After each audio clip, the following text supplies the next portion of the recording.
भारत का इतिहास काफी रोचक है। कई सारे ऐसे किस्से और कहानियां हैं जो इतिहास से जुड़े हैं। इनमें से कुछ का प्रमाण तो मिलता है, लेकिन कुछ के बारे में इतिहासकार अलग अलग तर्क देते हैं।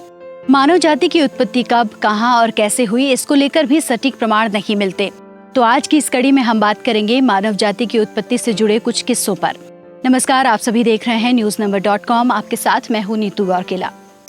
Press the bell icon and never miss a video from newsnumber.com। कुछ विद्वान मानते हैं कि जब अफ्रीका, अमेरिका और ऑस्ट्रेलिया एक थे, तब भारत के एक हिस्से मात्र में डायनासोरों का राज था। लेकिन 50 करोड़ वर्ष पूर्व ये युग बीत गया। प्रथम जीव की उत्पत्ति धरती के पेंजिया भूखंड के काल में गोंडवाना भूमि पर हुई थी। गोंडवाना महाद्वीप एक ऐतिहासिक महाद्वीप था। भूवैज्ञानिकों के अनुसार लगभग 50 करोड़ वर्ष पहले पृथ्वी पर 2 महाद्वीप ही थे। उक्त 2 महाद्वीपों को वैज्ञानिकों ने 2 नाम दिए। एक नाम था गोंडवाना लैंड और दूसरे का नाम रखा लॉरेसिया लैंड। गोंडवाना लैंड दक्षिणी गोलार्ध में था और उसके टूटने से अंटार्कटिका और ऑस्ट्रेलिया, दक्षिणी अमेरिका और अफ्रीका महाद्वीप का निर्माण हुआ। गोंडवाना लैंड के कुछ हिस्से लॉरेसिया के कुछ हिस्सों से जुड़ गए, जिनमें अब अरब प्रायद्वीप और भारतीय उपमहाद्वीप हैं। गोंडवाना लैंड का नाम भारत के गोंडवाना प्रदेश के नाम पर रखा गया, क्योंकि वहां शुरुआती जीव के प्रमाण मिले हैं।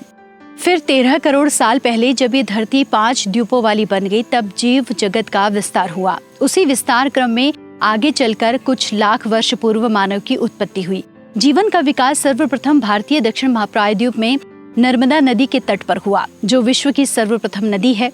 यहाँ डायनासोरों के सबसे प्राचीन अंडे एवं जीवाश्म प्राप्त हुए। भारत के सबसे पुरातन आदिवासी गोंडवाना प्रदेश के गोंड संप्रदाय की जो पुराकथाओं में भी ये तथ्य वर्णित हैं। गोंडवाना मध्य भारत का ऐतिहासिक क्षेत्र है, जिसमें मध्य प्रदेश, छत्तीसगढ़, आंध्र प्रदेश और महाराष्ट्र राज्य के हिस्से शामिल हैं। गोंड नाम की जाति आर्य धर्म की प्राचीन जातियों में से एक है, जो द्रविड़ समूह से आती है। उल्लेखनीय है कि आर्य नाम की कोई जाति नहीं होती थी। जो भी जाति आर्य धर्म का पालन करती थी, उसे आर्य कहा जाता था। प्राचीन भारत के इतिहास के अनुसार मानव कई बार बना और कई बार फना हो गया। एक मनवंतर काल तक मानव सभ्यता जीवित रहती है और फिर वो काल बीत जाने पर संपूर्ण धरती अपनी प्रारंभिक अवस्था में पहुंच जाती है। लेकिन ये तो हुई धर्म की बात। इसमें सत्य और तथ्य कितना है? दुनिया व भारत के सभी ग्रंथ यही मानते हैं कि मानव की उत्पत्ति भारत में हुई थी। हालांकि भारतीय ग्रंथों में मानव की उत्पत्ति के 2 सिद्धांत मिलते हैं। पहला, मानव को ब्रह्मा ने बनाया था और दूसरा, मनुष्य का जन्म क्रम विकास का परिणाम है।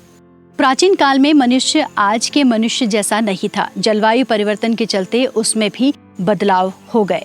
हालांकि ग्रंथ कहते हैं कि इस मनवंतर के पहले मानव की उत्पत्ति विस्तार नदी का शाखा देविका नदी के तट पर हुई थी। ये नदी कश्मीर में है।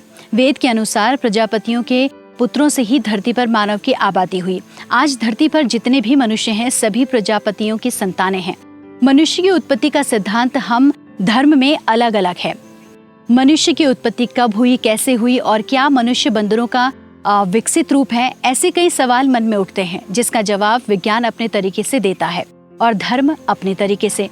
यहाँ प्रस्तुत है कि हिंदू धर्म के अनुसार मनुष्य की उत्पत्ति का सिद्धांत। हिंदू धर्म अनुसार मानव किसी भी प्रकार के बंदर का विकसित रूप नहीं है। पौराणिक ग्रंथों के अनुसार वानर और बंदरों को मनुष्य से अलग माना गया है। मानव की पहले लंबाई, आयु और उसका रूप भिन्न था, लेकिन फिर भी मानव जैसा प्राचीन काल में दिखता था, वैसा ही आज भी है। बस उसके शरीर पर से बालों की मात्रा कम हो गई।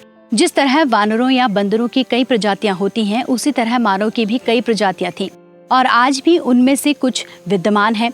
संसार के इतिहास और संवत्सरों की गणना पर दृष्टि डालें तो ईसाई संवत सबसे छोटा, यानी कि 2018 वर्षों का आता है। सभी संवतों की गणना करें तो ईसा संवत से ज्यादा दिन मूसा द्वारा प्रसारित मूसाई संवत 3585 वर्ष का है। इससे भी प्राचीन संवत युधिष्ठिर के प्रथम राज्यारोहण से प्रारंभ हुआ था। उसे 4172 वर्ष हो गए हैं। इससे पहले कलयुगी संवत 5117 वर्ष पहले शुरू हुआ। तो इस तरह से मानव की उत्पत्ति हुई। आज के लिए बस इतना ही। आप देखते रहिए newsnumber.com।